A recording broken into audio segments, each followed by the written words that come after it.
이제 또 하심으로 새벽 예배를 시작하겠습니다.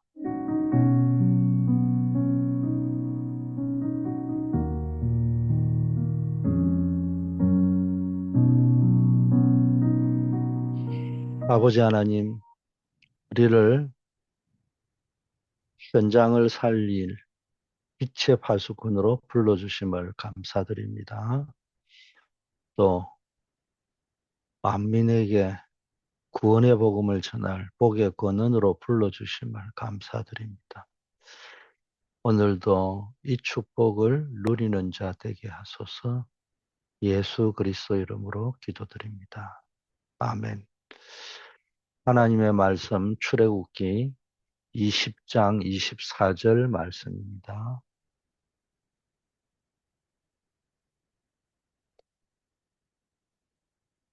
내가 토단을 쌓고 그 위에 너의 양과 소로 너 번제와 화목제를 드리라. 내가 내 이름을 기념하게 하는 모든 곳에서 너에게 임하여 복을 주리라.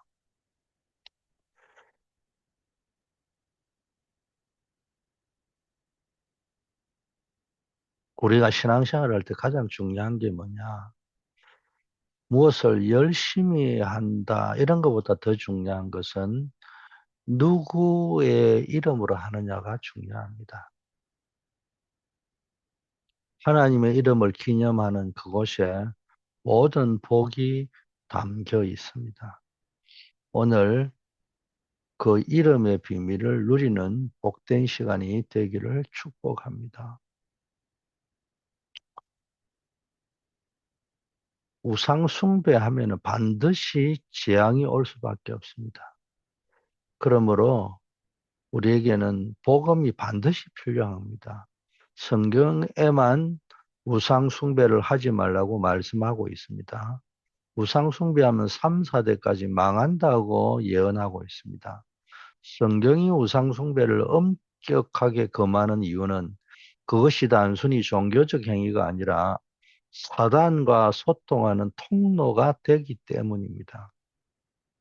인간이 하나님을 떠나 우상을 섬길 때 그 가문에는 영적 유산으로 저주가 전달될 수밖에 없습니다. 그 증거로 강대국마다 신상을 만들어 놓고 절을 시켰죠. 역사적으로 바벨론, 로마 등 강대국들이 거대 신상을 세운 것은 사단의 전략에 완전히 장악되었음을 보여줍니다. 그러다가 결국은 무너지고 망하죠. 사단은 광명한 천사로 가장해서 인간의 필요를 채워주는 척 하면서도 사실은 중요한 걸 도둑질하고 죽이고 멸망시킨다고 말씀하고 있습니다. 이 사단은 어떤 때는 광명한 천사로, 어떨 때는 세상을 다스리는 신으로, 또 세상을 다스리는 임금처럼 보이기도 합니다. 그러나 사단은 원래 속이는 자요, 거짓말쟁이입니다. 예수님께서는 바리새인을 향해 사단이 너희 아비라고 말했습니다. 사단은 인간을 창세기 3장, 6장, 11장이라는 함정에 빠뜨리고 틀에 가두어서 올무에 묶어버려 가지고 결국은 멸망하게 만들고 죽게 만들죠. 그 증거는 지금도 네피림으로 지향인 전쟁으로 영적 문제인 정신 문제로 나타나고 있습니다. 우리가 제사하고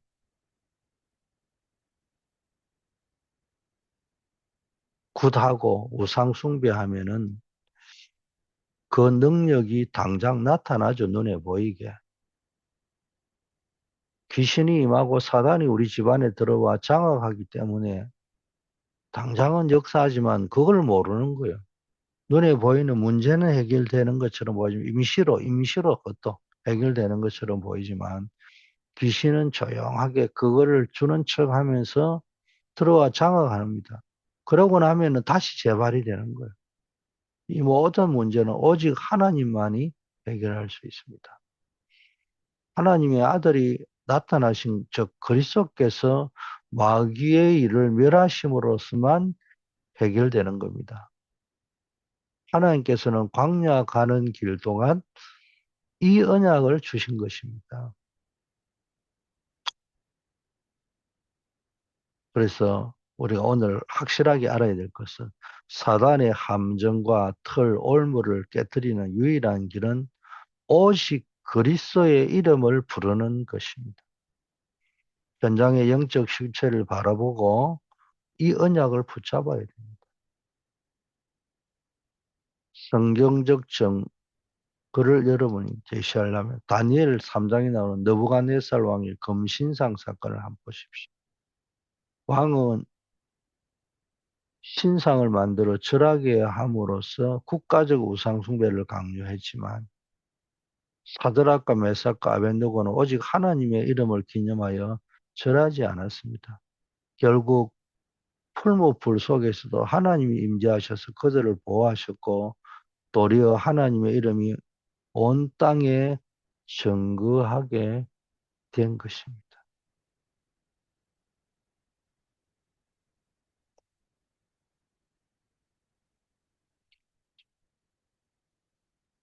본론으로 들어가서 제일 먼저 어떤 언약을 붙잡아야 되느냐.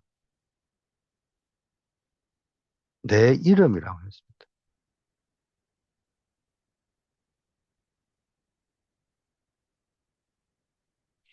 예수 그리스도의 이름의 언약을 붙잡아야 됩니다. 내가 내 이름을 기념하게 하는 모든 것이 너에게 임하여 복을 주리라 했습니다. 내 이름을 기념하는 것이 무엇은 복을 준다. 이 말은 하나님께서 당신의 이름을 기념하는 것이 복을 약속하신 것입니다. 이 이름은 시대마다 다른 모양으로 나타났지만 본질은 동일합니다. 창세기 3장 15절에는 여자의 후손은 뭡니까? 사단의 머리를 깨뜨린 승리의 이름이라는. 창세기 6장 14절 방주는 심판에서 건져내시는 구원의 이름입니다. 출애기 3장의 피제사는 저주와 재앙에서 해방시키는 생명의 이름입니다. 즉 예수 그리스도의 이름이 곧 하나님의 이름을 기념하는 실체라는 겁니다. 다윗은 칼과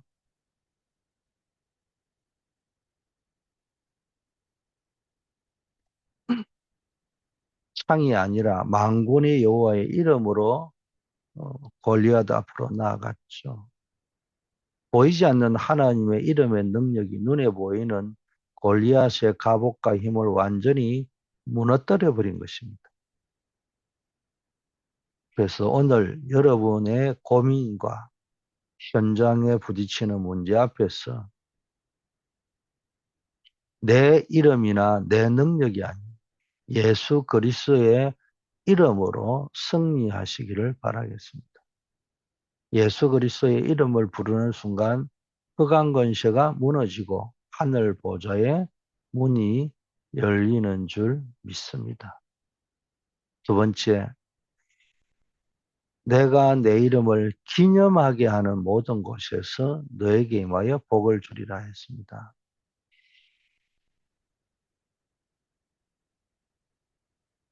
이 이름을 기념하는 모든 것이 복을 주신다고 하신 겁니다. 하나님의 이름을 기념한다는 것은 곧 예배를 의미합니다. 광야길에서 성막을 주신 이유가 무엇입니까? 예배가 중요하기 때문에 그렇습니다. 아니, 조금 기다렸다가 가나안 땅에 들어가서 좀 마음의 여유도 가지고 이때 예배드리러 하면 성막을 지으러 하면 되는데 뭐가 그리 급하시다고 광야 가는 길에 성막을 짓게 하셨습니까? 광야에 가는 길에 해야 될 일도 많은데 또 해야 될 일보다도 마음이 더 분주한데 조금 참으시면 되지. 뭐 하려고 성막 중심으로 모든 진들을 배치하고 장막의 문들 방향을 성막 중심으로 해라고 그렇게 번거롭게 하십니까? 그만큼 예배가 중요하기 때문에. 오늘날도 많은 사람이 그러잖아요. 돈 좀 버리고 나면은 내가 좀 모든 거 다 준비되고 나면은 그때 예수 믿겠다, 예배하겠다. 지금 나 참 예배 드리고 싶지만 뭔가 좀 다 하고 나면, 다 하고 나면은 그때 예배 드리면 안 되는 겁니다.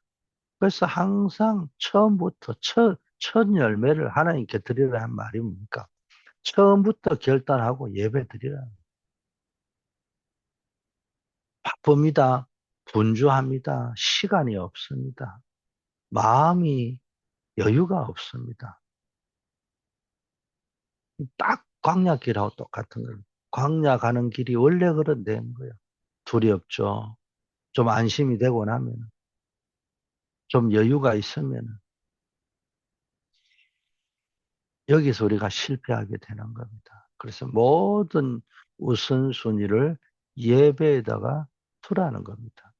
그리고 실제 이스라엘이 광야길을 무사히 지나갈 수 있었던 이유는 또 가나안 전쟁을 이길 수 있던 비결이 뭡니까? 예배를 드렸기 때문에 그렇습니다. 사방에 있는 사람들이 이스라엘을 무서워하지 않았습니다.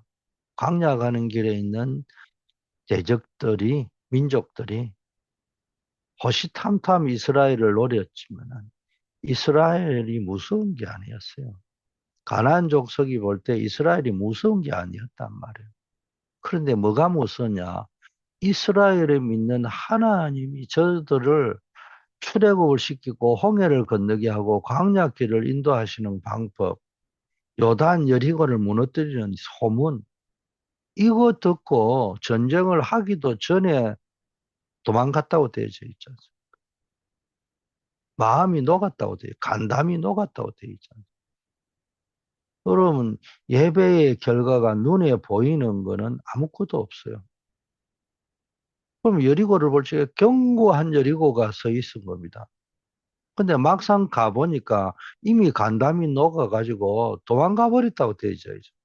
그거를 내가 실제적으로 확인하기 전까지는 예배 그거 드려봐야 나중에 내가 좀 돈 다 버리고 안심이 되고 여유가 있고 시간이 나고 그러면 예배 드리지. 그러니까 내 항상 어려움을 당하는 거예요.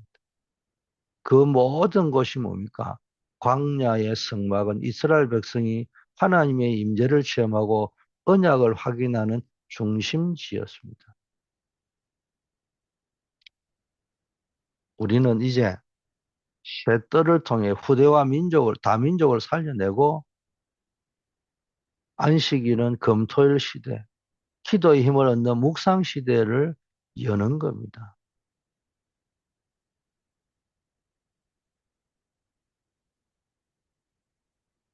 오늘날 교회 안에 이방인의 뜰, 기도의 뜰, 아이들의 뜰, 다민족의 뜰, 치유의 뜰, 서밋의 뜰이 회복되어야 되는 이유는 그것이 하나님의 이름을 가장 가치 있게 기념하는 길이 되기 때문입니다.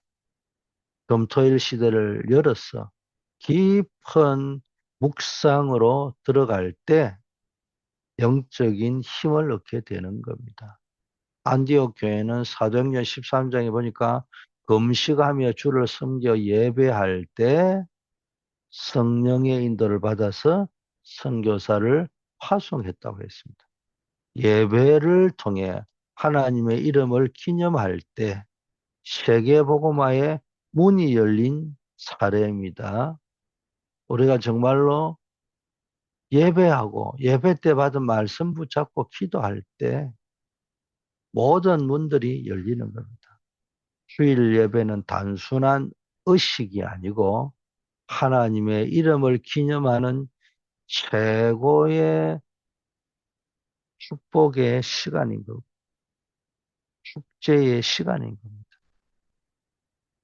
예배를 통해 얻은 말씀의 언약이 한 주간의 삶을 인도하는 이정표가 될 수 있도록 만들어 보시기를 바라겠습니다. 세 번째, 하나님이 함께 하시는 언약을 붙잡아야 됩니다. 내가 내 이름을 기념하는 모든 곳에서 너에게 임하여 복을 주리라. 그렇게 말씀하셨습니다. 하나님이 우리에게 주신 최고의 복은 하나님이 우리와 함께 하시는 것, 즉 임마누엘입니다. 이 복은 나 혼자 누리는 것으로 끝나지 않고 전 세계로 전달되어야 합니다. 그래서 우리가 뭡니까? 렘넌트 한 명, 그 한 사람 살리는 게 중요합니다. 그리고 우리 TCK, CCK, NCK 선교 대회나 중요한 집회를 할 때 한 명의 TCK, CCK, NCK를 초청한다. 아주 의미 있고 가치 있는 하나님이 기뻐하시는 일인 것입니다. 한 명이 힘을 합치면 많은 나라의 빛을 비출 수 있습니다.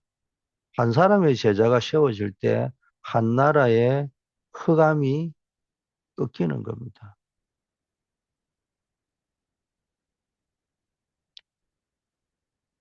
또 우리는 한 나라를 위해서 기도하고 어두운 가운데 있는 렘넌트들을 도와야 됩니다. 이 어두운 세상 문화 속에 방치된 렘넌트를 돕는 것은 하나님의 이름을 온 땅에 기념하게 하는 가장 확실한 선교적 실천인 겁니다.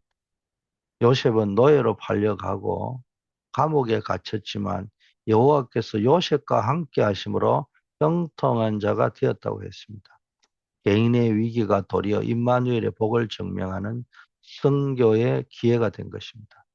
내가 있는 직장, 가정, 학교 현장에서 나와 함께 하시는 하나님을 누리시기를 축복합니다. 그것이 바로 현장을 살리는 24시 기도의 시작이며 선교의 시작입니다. 오늘 우리가 말씀을 마치면서 첫째, 우리는 예수 그리스도의 이름이 가진 영적인 권세를 매일 확인하셔야 됩니다.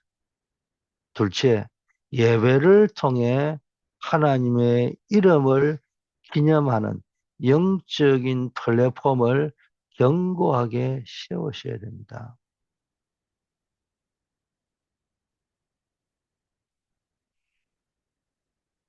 셋째, 어떤 상황에서도 임마누엘의 비밀을 누리며 하나님의 나라가 임하게 해야 됩니다. 하나님은 여러분의 하나님은 하나님의 이름을 기념하는 모든 곳에서 복을 주겠다고 약속하셨습니다. 우리의 발걸음이 닿는 237 나라와 5천 종족의 현장이 하나님의 이름이 기념되는 곳이 되도록 전도와 선교의 대열에 서야 합니다. 렘넌트들이 하나님의 이름 안에서 자신의 정체성을 찾도록 돕고 교회가 세 가지 뜰을 회복해요. 부대를 살리는 도피성이 될 수 있도록 플랫폼이 될 수 있도록 헌신해야 됩니다.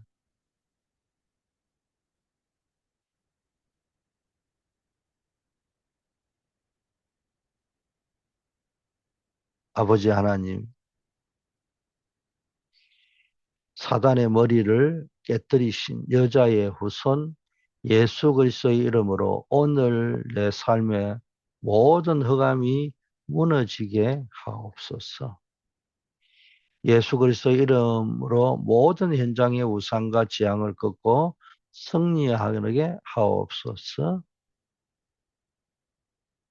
하나님의 이름을 기념하는 성막의 축복, 예배의 축복을 회복해서 나의 모든 현장이 보좌와 연결되는 플랫폼이 되게 하옵소서. 예배와 묵상을 통해 보좌의 힘을 얻고 교회 안에 세 가지 뜰을 세우는 주역이 되게 하옵소서. 하나님이 나와 함께 하심을 현장에서 증명하며 렘넌트와 다민족을 살리는 전도자의 삶을 살게 하옵소서.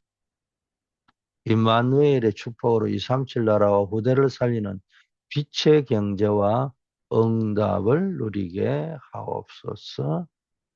우리 전 성도님들의 삶의 현장을 복되게 하시고 특별히 학교 현장, 캠퍼스 현장, 군 현장, 직장 현장, 산업 현장에서 현장 살리는 선교사로 서게 하시고 매일 우리의 현장이 전도 운동이 플랫폼이 될 수 있도록 하나님 인도하여 주시옵소서. 해외 5천 종족을 살리는 선교의 플랫폼이 될 수 있도록 우리 성도들의 업과 우리 교회를 축복하옵소서.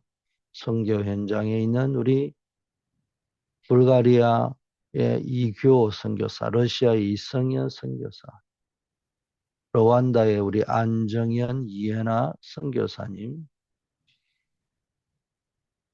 또 남미의 아버지 하나님이여 우리 루이스 루나, 마르코스, 마리오 목사님을 하나님 붙잡아 주시고 주님 정말로 그 현장에 흑암이 무너지고 또 우리 파송되어져 있는 현지인 선교사님들 또 우리 파송된 선교사님들에게 하나님 빛의 파수꾼의 사명을 감당할 수 있도록 하늘 보좌의 권능으로 역사하옵소서. 교회 안에는 정말로 말씀 묵상 운동이 일어나게 하시고 금토일 시대를 통해서 정말로 우리 렘넌트들이 영적 서밋, 기능 서밋, 문화 서밋으로 서게 하옵시고 세 가지 뜰을 통해서 다민족들이 일어나고 후대가 일어나고 아버지 하나님이 237 5천 종족의 아버지여 살릴 제자들이 후대들이 일어나게 하옵소서. 한 해를 마무리하고 있습니다. 하나님께 감사할 것도 찾지만 무엇보다도 내년에 전도운동할 태신자들을 가슴에 품고 기도하는 시간이 되게 하시고 전도와 선교의 플랜을 짤 수 있는 그런 시간이 되게 하소서. 우리 환우들 아버지 하나님이여 백내장으로 수술을 하시고 회복 중에 계신 분들 또 여러 가지 질병으로 고통 중에 계신 분들 기억하시고 그 질병 때문에 온 가족이 힘들어할 때도 있습니다. 하나님 긍휼히 여기시고 아버지 하나님이여 병마가 뿌리채 뽑히게 하시고 일 때문에 기도하다가 하나님의 살아계심을 체험하고 더욱더 강건해지는 역사, 영혼이 잘된 것 같이 범사가 잘되고 강건해지는 축복을 누리게 하옵소서.